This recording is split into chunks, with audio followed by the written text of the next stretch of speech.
2026 में दुनिया खत्म है और ये देखो कैसी कैसी मूवीज अनाउंस कर रहे हैं। बाहुबली 3 नहीं, वो अनाउंस नहीं किया, लेकिन बाहुबली द एपिक वॉर, शायद मैंने दो पिक्चरों को मिक्स कर दिया। बाहुबली द क्या था यार, बाहुबली पार्ट 1 पार्ट 2 तुम लोग ऑलरेडी जानते हो। उसकी एक एनिमेटेड मूवी या शो नेटफ्लिक्स के ऊपर रिलीज हुआ था, शायद तुमको नहीं पता, ब्लड प्रिंस नाम के कुछ नाम था। फिर अभी कुछ दिनों पहले बाहुबली द एपिक नाम से कंपाइलेशन मूवी थिएटर्स के अंदर लगाई और उसके एंड में अनाउंस कर दिया, जिसका ट्रेलर आज यूट्यूब के ऊपर भी अवेलेबल है officially. Baahubali The Eternal War नाम से पार्ट 1। ये क्या है, ये एक लेजिटिमेट न्यू मूवी निकाल रहे हैं वो लोग, जिसको बाहुबली 3 नहीं कह सकते, बल्कि सिनेमैटिक यूनिवर्स काइंडा एस्टैब्लिश करने की कोशिश है। Baahubali The Eternal War part 1 के अंदर अपने को ऐसा दिखाया जाएगा कि Baahubali The Conclusion part number 2 जो आया था, उसमें पापा बाहुबली अमरेंद्र बाहुबली को जब कटप्पा ने पीछे से कटप्पा कर दिया तो वो मर गए थे, ऐसा दिखाया था। लेकिन एक्चुअली उनकी मौत नहीं हुई थी, नियति का कुछ प्लान था और भी बड़े स्टेज पे ले जाके उनको पटक दिया है। Yes sir, Baahubali The Epic War का तुम ट्रेलर जाके देखो, इतना क्लेवर सेटअप मैं कहूंगा ना, बहुत बढ़िया दिमाग लगाया। क्योंकि आज तक जो दिमाग लगाकर बाहुबली देखता था वो ये क्वेश्चन कहता था कि उसके पास इतनी ताकत कैसे आई, वो अकेले सोने की मूर्ति कैसे खींच रहा है, सिर्फ बाहुबली बल्लाल देव और उसके बेटे के अंदर इतनी ताकत कैसे है। टर्न्स आउट मेकर्स ने जो अपनी गंत कथाएं हैं उसमें से एक पन्ना उठाया और ऐसा दिखाया है कि बाहुबली कोई साधारण मनुष्य नहीं था। अपने सामने ऐसी कितनी बार हमने कहानियां देखी हैं जिसमें कोई इंसान या फिर देवी देवता पुराने काल में कुछ करते हैं, फिर उनको श्राप मिलता है या फिर पुनर्जीवन कि अगली बार तुम मनुष्य का रूप लोगे और फिर तुम्हारे साथ ये होगा, तुमको वो करना पड़ेगा। उस तरफ लेके गए ये लोग बाहुबली को। सबसे पहला मास्टर स्ट्रोक मैं कहूंगा कि अभी उन्होंने हिंदी वाला टीजर डाला है सबके सामने, क्योंकि थिएटर्स का जो लीक्ड वर्जन हम लोग देख रहे थे वो सिर्फ तेलुगु और शायद इंग्लिश में लगाया हुआ था, हिंदी में नहीं। बट अब वो थिएटर्स में अवेलेबल है, मैं भी उनको शायद डब करने का टाइम ज्यादा मिला ना हो। मास्टर स्ट्रोक नंबर 1 रम्या कृष्णन की जो वॉइस थी हिंदी डब के लिए, जिन्होंने शिवगामी देवी की आवाज दी थी, मैं उनसे सामने सामने मिला हूं। बाय द वे ऐसे नर्वस था इसलिए पीछे खड़ा था, बट मैं मिला हूं, बस आदेश देने की देरी थी और मैं भी कटप्पा बन जाता। बट क्लेवरली उसकी हिंदी वॉइस वापस से लाई है और वो इस पूरे ट्रेलर को नरेट करती हैं, जिससे हम लोग ये अंदाजा भी लगा सकते हैं कि शायद पूरी मूवी को नरेट करें, या फिर वो देवसेना नहीं, देवसेना तो बीवी थी उसकी, राजमाता शिवगामी देवी का कैरेक्टर भी इसके अंदर दिख सकता है, क्योंकि उनकी मृत्यु भी अमरेंद्र बाहुबली के जाने के कुछ 12 घंटे बाद। तो ये दोनों पाताल लोक में गए हुए, शायद वहां का सेटिंग दिखाया हुआ है इस टीजर के अंदर। ऐसा भी कहा गया कि देव और असुरों के बीच में एक बहुत बड़ी जंग छिड़ने वाली है, जिसके बीच में बाहुबली होगा और वो डिसाइड करेगा कि क्या होता है। पूरे ब्रह्मांड या पूरे सृष्टि की नियति उसके कंधों पे टिकी हुई है। दूसरा सबसे बड़ा मास्टर स्ट्रोक मैं कहूंगा, अगर तुमने इसका टीजर देखा है तो भाई एनिमेशन, मैंने पहले भी बात करी इसके बारे में, फिर से बता देता हूं, अब तो तुम जाके कंफर्म देख सकते हो। 3D CG की तरफ ये लोग गए हैं, जापानीज जो हम लोग 2D देखते हैं वहां पर नहीं, लेकिन उसी 3D CG को जो पिक्सार या फिर वेस्टर्न मीडिया के अंदर एक स्टाइल एस्टेब्लिश किया ना, उससे इतना डिफरेंट, इतना हटके, आर्केन से काफी ज्यादा क्लोज। ऐसा कहा भी जा रहा है कि आर्केन जो वेब सीरीज बनाई थी वही स्टूडियो इसके ऊपर भी काम कर रहा है। ऑफिशियली नहीं है शायद, या मुझे नहीं पता, लेकिन it looks oh my God. मेरे अंदर का जो एनिमेशन फैन है, जो डेडिकेटेड एक एनिमेशन एनिमे वाला चैनल चलाता है, वो इतना ज्यादा खुश है कि इंडिया में कुछ ऐसा अपने को देखने मिल रहा है, वो भी बाहुबली की तरफ से। This is as big as it gets. अगर एनिमेशन एक्चुअली इंडिया के अंदर कम बैक करेगा तो ये Baahubali The Epic War is the biggest stage. मेरे दिमाग में सिर्फ एक ही चीज आ रही है, जो इस बाहुबली वाले अनाउंसमेंट या फिर इसके एंटिसिपेशन, इसके प्रॉमिस एक्सपेक्टेशन वाले बार को एक्चुअली बीट कर पाए, और वो सिर्फ और सिर्फ महाभारत। अगर कभी किसी ने अंधा 100, 200, 300, 400 करोड़ फूंक कर एनिमेटेड महाभारत बनाई तो मे बी, लेकिन आज के लिए ये बाहुबली एपिक वॉर ही सबसे बड़ा अपॉर्चुनिटी है अपने सामने। तुम भी इसका ट्रेलर जाके देखो, तुम्हारा भी दिमाग फट जाएगा कि ये इंडियन मूवी है, क्योंकि सिर्फ अच्छा दिखना ही नहीं, बल्कि उसके अंदर के कलर्स हो गए, जो 2 अलग कैरेक्टर्स दिखते हैं, उनका डिजाइन हो गया, एनिमेशन को जिस तरीके से टेंशन और रिलीज, फुल रिलीज वाला चीज उन्होंने यूज करी है, बहुत बढ़िया भाई।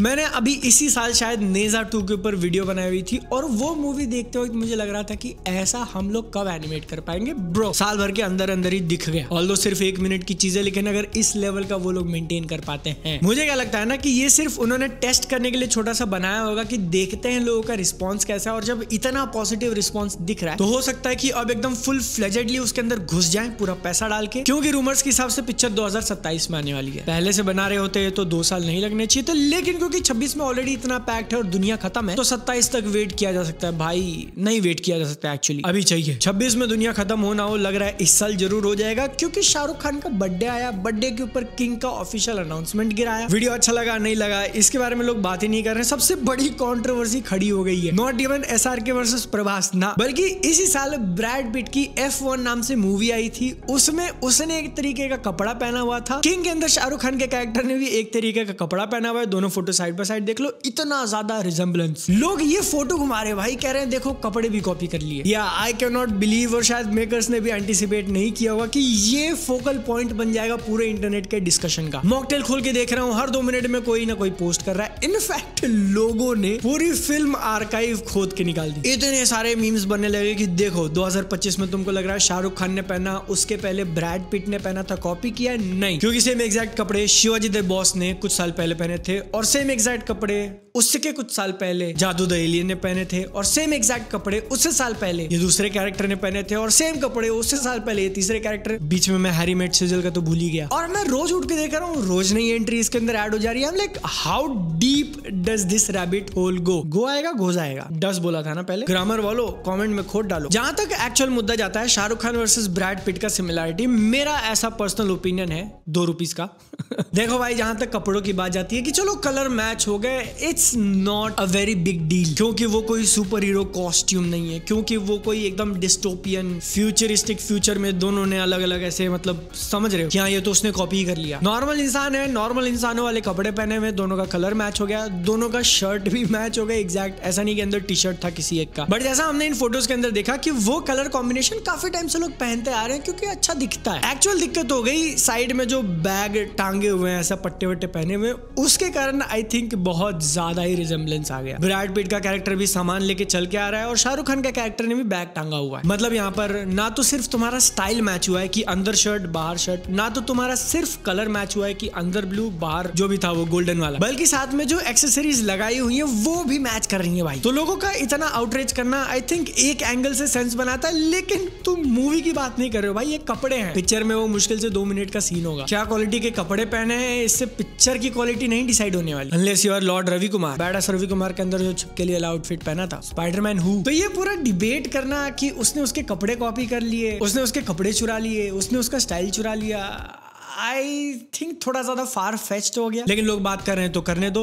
एक इंपॉर्टेंट चीज की तरफ मैं तुम्हारा ध्यान देना चाहूंगा कि फैशन इंडस्ट्री देखो भाई यही काम करती है। रिसाइकलिंग वाला जो उसका नेचर है ना, कि हर 10 साल में वही स्टाइल वापस वापस वापस वापस आते रहते हैं, वो अपने को अब सामने दिख रहा है। अब ये किंग मूवी 2026 में आएगी तो उसका एक कपड़ा कितना ज्यादा इंपॉर्टेंट होगा, या उसके आने से पहले और भी कुछ सिमिलरिटीज दिखती है नहीं दिखती है, ये तो 26 में पता चलेगी दुनिया खत्म होने से पहले। लेकिन उससे पहले खत्म हो जाएगी, मुझे ऐसा लग रहा है 2025 में ही, क्योंकि मस्ती 4 का ट्रेलर आया और उसको देख के मैं कहूंगा भाई मत वेट करो, कर ही दो, तुम उड़ा दो पूरी पृथ्वी को। ये मैं अभी ऐसा कह रहा हूँ, लेकिन अगर मैं आज के दिन 13 साल का होता तो मेरे को बहुत ज्यादा मजा आता। मैं चुपके से थिएटर में जाके देखता कि भाई क्या पिक्चर बना है, क्योंकि आई फील मस्ती मूवीज का अपील ज्यादातर उस टारगेटेड ऑडियंस की तरफ होता है जिनका दिमाग और बाकी सारी चीजें डेवलप नहीं हुई है। ट्रेलर के अंदर कुछ कुछ गैग्स नॉट गन्ने लाए ऐसे थे कि भाई यार क्या दिखा रहे हो, और कुछ कुछ गैग्स थे कि क्या दिखा रहे हो। एक काफी वियर्ड चीज मैंने देख ली कि जब इसके कमेंट सेक्शन पे गया और सारे कमेंट्स को सॉर्ट एज न्यू किया कि लेटेस्ट कौन कौन से आए, तो ये सब एक जैसे साउंड करते हुए क्यों दिख रहे हैं। तुम पॉज करके रीड करते जाना, और उसमें भी एक बहुत अनकैनी सिमिलैरिटी कि जो भी इंग्लिश वाले कमेंट है ना, ऑलमोस्ट सारे के सारे एंड होते हैं एक एक्सक्लेमेशन मार्क पे। वाई? सारे के सारे comments single exclamation mark, full stop नहीं, कॉमा नहीं, ऐसे छोड़ दिया ना। वाई? मैं तो कहता हूँ मस्ती 4 जैसी मूवी समाज के ऊपर गंदा असर डालेंगे, इनको बंद कर दो मेरे देखने के बाद।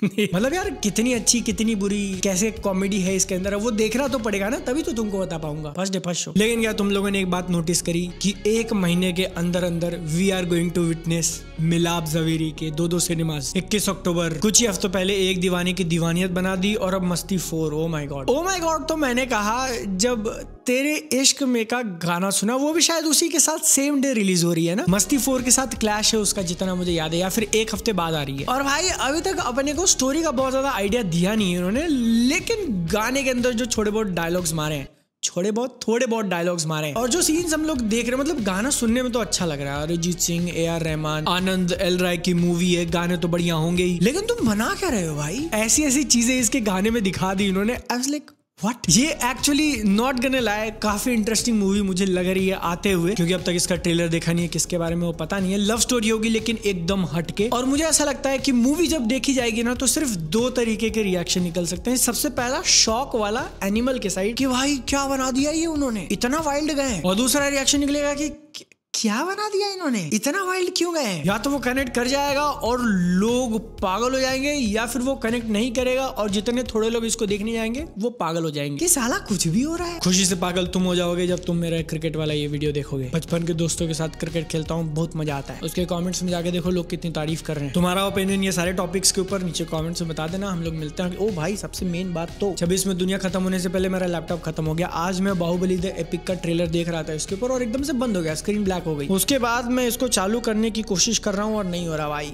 ये देखो काली स्क्रीन पड़ी हुई है अभी भी ना, बटन वटन सब दबा रहा हूँ, कुछ नहीं हो रहा। इसका मतलब महंगा फटका लगने वाला है, चंदा मांगने की बारी आ गई है। इसका स्क्रीन रिपेयर करने के लिए I don't know BNF TV में शायद 10-15% स्टेक बेचना पड़े। तो अगर तुम में से कोई खरीदने के लिए इंटरेस्टेड है कमेंट्स में बोली लगाओ, लैपटॉप बचाओ, सेहत का ध्यान रखो। मिलते हैं अगली बार, टाटा बाय बाय।